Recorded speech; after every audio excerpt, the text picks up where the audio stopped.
Yung mga anak na hindi marunong tumanaw sa magulang, kahit anong marating nito, hindi magiging makabuluhan. Kahit sinasabi natin na di naman obligasyon ng mga anak ang magulang, yes! Pero ang sabi ng Panginoon, honor your parent. At kasama tong sa pag-honor na yon, yung merong kang kayang gawin para sa kanila, ginagawa mo. Sa mga anak na narito, kahit magkapamilya kayo, huwag niyong titingnan na ang dapat ninyong bigyang focus yung sariling pamilya na lang.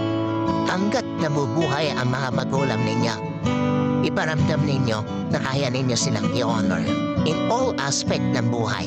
Huwag kayong iiyak sa kanilang libing dahil marami kayong regrets. No, that is hypocrisy.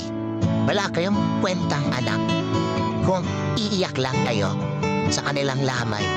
Pero nung nabubuhay, hindi mo ginawa yan dapat mong gawin para sa kanila.